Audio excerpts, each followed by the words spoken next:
जय हिंद साथियों, स्वागत है आपका आपके अपने चैनल सिलेक्शनपुर में। साथियों, एसएससी सीजीएल्स का एग्जाम्स हो चुका है। जितनी शिफ्ट हो चुकी हैं उसमें जिस प्रकार के क्वेश्चंस पूछे जा रहे हैं वो दोबारा नहीं आएंगे, ये तो बिल्कुल मुमकिन है।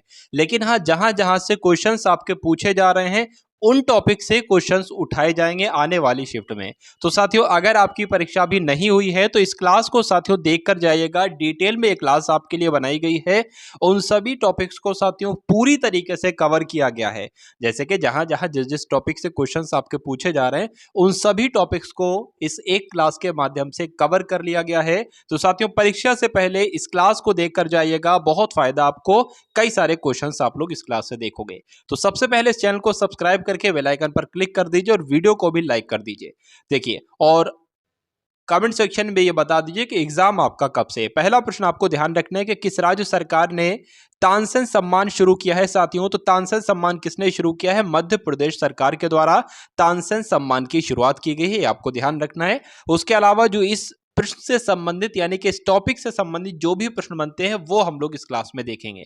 सबसे पहले मैं आपको बता चुका हूं कि मध्य प्रदेश सरकार के द्वारा तानसेन सम्मान शुरू किया गया है। दूसरी बात आपको ध्यान रखना है कि तानसेन सम्मान जो है ये मध्य प्रदेश संस्कृति विभाग के अंतर्गत एक संस्था है, उस्ताद अलाउद्दीन खान कला एवं संगीत अकादमी, इसके द्वारा ये दिया जाता है। उसके बाद साथियों, जो महत्वपूर्ण पॉइंट है वो ये है कि तानसेन सम्मान की बात चल रही ना, तो तानसेन कौन थे? ये मुगल सम्राट अकबर के 9 रत्नों में से एक थे। ये आपसे पूछा जा सकता है कि तानसेन कौन थे, तो अकबर के 9 रत्नों में से एक थे, ये आपको ध्यान रखना है। उसके बाद बात करें तो तानसेन ये अकबर के 9 रत्नों में तो थे, लेकिन ये थे कौन? तो अकबर के दरबार में एक प्रसिद्ध संगीतकार थे, ये आपको ध्यान रखना है। एक प्रश्न आपसे पूछा जाएगा कि अकबर ने तानसेन को कौन सी उपाधि प्रदान की थी? तो अकबर ने तानसेन को कंठाभरण वाणी विलास की उपाधि प्रदान की थी। मोस्ट इंपॉर्टेंट क्वेश्चन है, स्टार बनाकर साथियों इस क्वेश्चन को लिख लीजिए। उसके बाद बात करें तानसेन का मूल नाम, कई बार परीक्षाओं में पूछा जा चुका है, तो रामतनु पांडे जो है ये तानसेन का मूल नाम है, ये आप लोग ध्यान रखेंगे। अब उसके बाद बात करें कि जीव मिल्खा सिंह, ज्योति रंधावा, टाइगर वुड, ये किस खेल से संबंधित हैं? ये कौन कौन सा खेल खेलते हैं, ये आपसे पूछा जा रहा है। तो ये सभी जो खिलाड़ी हैं साथियों ये गोल्फ के खिलाड़ी हैं, ये आपको ध्यान रखना है। अब उसके बाद बात करें साथियों, यहां पर अगर हम लोग बात करें इंपॉर्टेंट फैक्ट की, तो इनका नाम आपको ध्यान रखना है कि अनिर्बान लाहिरी का नाम आपको ध्यान रखना है। ये भी गोल्फ के ही खिलाड़ी हैं, ये आप लोग ध्यान रखेंगे। उसके अलावा आप लोग ध्यान रखिए कि मिल्खा सिंह, पीटी उषा, अंजू बॉबी, जॉर्ज, ये सारे के सारे भारत के एथलेटिक्स हैं, आपको ध्यान रखना है। अब उसके बाद देखिए भाई, इंपॉर्टेंट क्वेश्चन आपकी स्क्रीन पर आ गया है कि वर्ष 2011 की जनगणना के अनुसार जनसंख्या के आधार पर निम्नलिखित में से राज्यों को बढ़ते क्रम में आपको बताना है। यानी कि सबसे पहले आपको बताना है कि बढ़ते क्रम पर लगाना है, यानी कि इन चारों राज्यों में से सबसे कम जनसंख्या किसकी थी? तो सबसे कम जनसंख्या थी सिक्किम की, तो सिक्किम पहले नंबर पर आ जाएगा, 3 हमने पहले लिख लिया। उससे ज्यादा जनसंख्या मिजोरम की थी, तो 4 उसके बाद आ जाएगा। और उसके बाद जनसंख्या गोवा की थी, तो पहला, और फिर आपका नागालैंड। तो 34-12 आंसर जहां पर होगा वही आपका आंसर हो जाएगा, और 34-12 जो है ऑप्शन नंबर 1 में है। अब इंपॉर्टेंट यानी कि जो चीजें आपको ध्यान रखना है वो क्या है, देखिए यहां पर से आपसे परीक्षा में प्रश्न बनेगा कि बताइए भारत का न्यूनतम जनसंख्या वाला जिला कौन सा है? सिक्किम है। अगर बात करें भारत का सर्वाधिक जनसंख्या वाला, सॉरी जिला नहीं बल्कि राज्य मुझे बोलना था, भारत का सर्वाधिक जनसंख्या वाला राज्य कौन सा है? तो उत्तर प्रदेश। तो 2 पॉइंट कवर हुए आपके। उसके बाद देखिए भाई, भारत में सबसे ज्यादा जनसंख्या घनत्व वाला राज्य कौन सा है? तो सबसे ज्यादा जनसंख्या घनत्व किस राज्य का है? बिहार का है। ये भी आपको ध्यान रखना है। न्यूनतम जनसंख्या घनत्व वाला राज्य कौन सा है? तो अरुणाचल प्रदेश है। तो ये चारों पॉइंट आप लोग ध्यान रखेंगे साथियों। अब उसके बाद देखिए साथियों, यहाँ पर पहली वातानुकूलित डबल डेकर ट्रेन किन स्टेशनों के मध्य चली? तो ये जो पहली वातानुकूलित डबल डेकर ट्रेन चली ये हावड़ा और धनबाद स्टेशन के बीच चली, ये आप लोग ध्यान रखेंगे। अब इंपॉर्टेंट फैक्ट जो बनते हैं साथियों वो हम लोग कवर करेंगे कि भारत में जो पहली सुपर फास्ट वातानुकूलित डबल डेकर यात्री गाड़ी चली है वो 2011 1 अक्टूबर 2011 को हावड़ा से धनबाद स्टेशन के बीच चली है। उसके बाद इंपॉर्टेंट फैक्ट देखिए कि भारत में पहली बार रेलवे परिवहन की शुरुआत जो हुई है वो किसके कार्यकाल में हुई है? तो लॉर्ड डलहौजी के शासनकाल में हुई है। कहाँ से हुई है? मुंबई से ठाणे के बीच ट्रेन चली थी 16 अप्रैल 1853 को। तो ये अच्छी बात है, ये आपको ध्यान रखना है। प्रश्न आपसे पूछा जाएगा कि भारतीय रेलवे बोर्ड की स्थापना कब हुई? तो 1905 में हुई। तो भारतीय रेलवे बोर्ड का मुख्यालय कहाँ पर स्थित है? तो नई दिल्ली में स्थित है। साथियों, सब कुछ हम लोग कवर करेंगे इस वीडियो में, तो चैनल को आप सभी लोग सब्सक्राइब कर लीजिए, क्योंकि डेली आपको साथियों हर एक शिफ्ट का एनालिसिस मिलेगा, एक्सपेक्टेड क्वेश्चन आपको मिलेंगे। ठीक है। उसके बाद देखिए कि रेलवे बोर्ड का गठन कब किया गया? 1905 में किया गया। प्रश्न आपसे पूछा जाएगा दिल्ली मेट्रो रेल सेवा की शुरुआत कब हुई? तो 2002 में हुई। नेक्स्ट क्वेश्चन देखिए कि निम्नलिखित में से कौन सा सुमेलित है? 3 प्रश्न बनेंगे साथियों, 3 प्रश्न एक मात्र प्रश्न से। तो पहली बात आप लोग ध्यान रखेंगे कि औद्योगिक विश्व विज्ञान अनुसंधान केंद्र कहां पर स्थित है? तो उत्तर प्रदेश के लखनऊ में स्थित है। भारतीय बागवानी विश्वविद्यालय कहां पर स्थित है? तो हिमाचल प्रदेश के सोलन में स्थित है। राष्ट्रीय डेयरी अनुसंधान संस्थान कहां पर स्थित है? तो हरियाणा के करनाल में स्थित है। पूछा जा रहा है कि कौन सा सुमेलित है? तो ऑप्शन नंबर डी में लिखा हुआ है कि सभी सुमेलित हैं। क्या? बिल्कुल भाई, सभी सुमेलित हैं। अब उसके बाद कुछ और हम लोग देख लेते हैं। ये तो भाई आ चुका है कि औद्योगिक विश्व विज्ञान अनुसंधान केंद्र कहां पर स्थित है? तो उत्तर प्रदेश के लखनऊ में है। भारतीय बागवानी विश्वविद्यालय कहां पर स्थित है? तो हिमाचल प्रदेश में स्थित है। राष्ट्रीय डेयरी अनुसंधान केंद्र कहां पर स्थित है? तो हरियाणा के करनाल में स्थित है। राष्ट्रीय खाद्य प्रौद्योगिकी उद्यमशीलता एवं प्रबंध संस्थान कहां पर स्थित है? तो हरियाणा में स्थित है।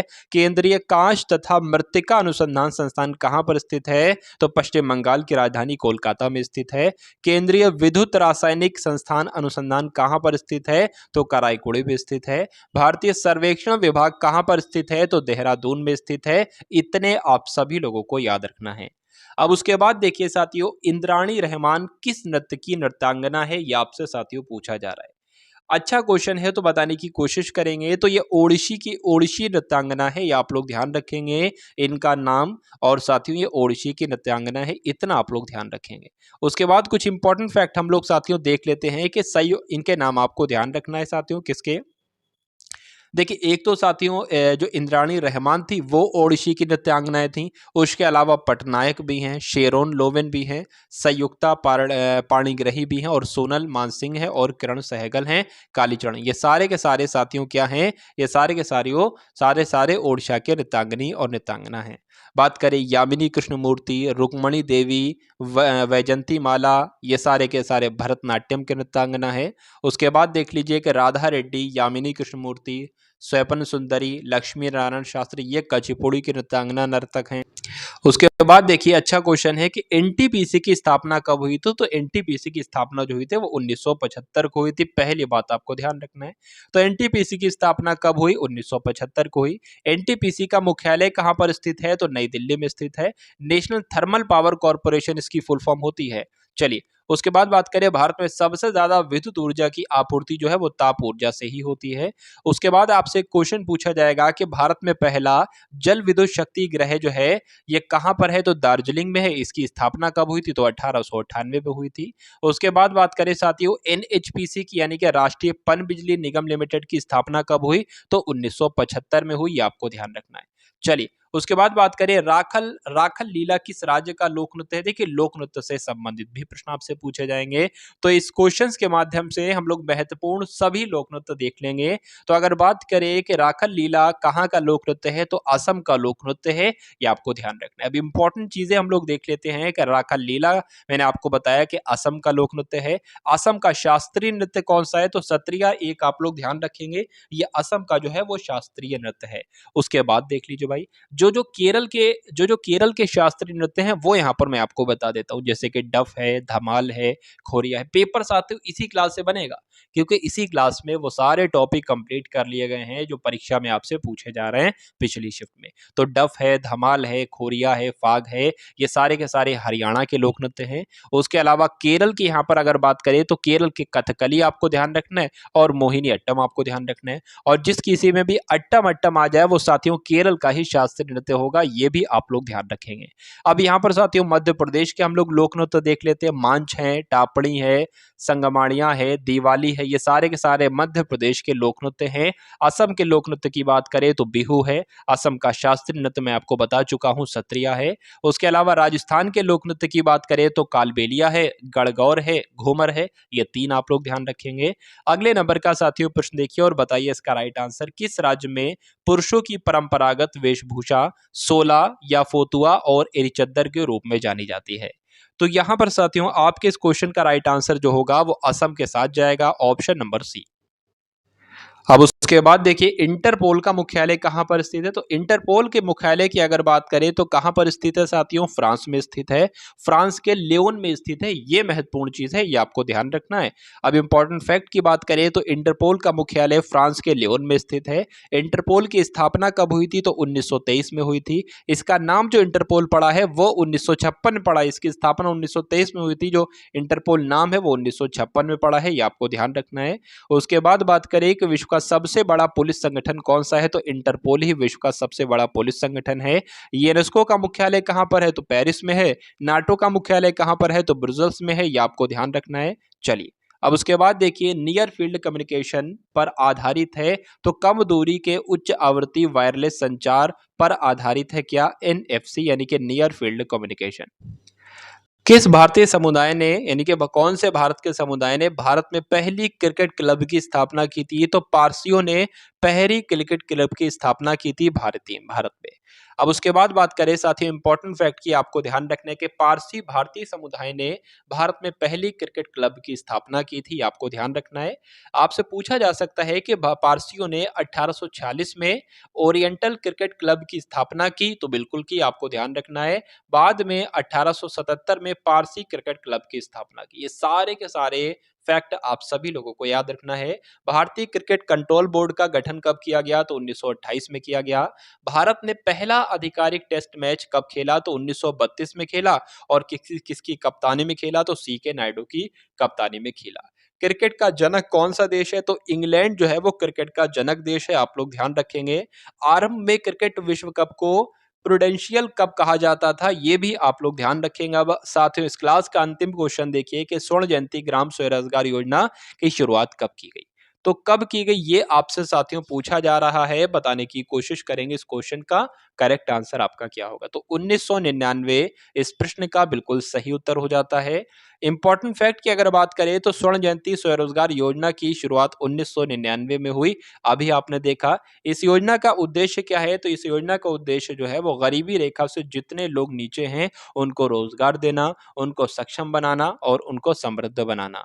2 पॉइंट और देखिए कि इस योजना को अटल बिहारी वाजपेयी सरकार के द्वारा शुरू किया गया था, तो बिल्कुल सही। इस योजना को अब राष्ट्रीय ग्रामीण आजीविका मिशन के नाम से जाना जाता है। तो साथियों ये एसएससी सीजीएल के लिए बहुत ही इंपॉर्टेंट क्लास थी। आप सभी लोग उम्मीद करता हूं इन सभी प्रश्नों को तैयार करके जाएंगे तो आपका पेपर साथियों बहुत ही अच्छा होगा। तो इसी प्रकार की वीडियो के लिए चैनल को सब्सक्राइब करेंगे, बेल आइकन पर क्लिक करेंगे। जय हिंद साथियों।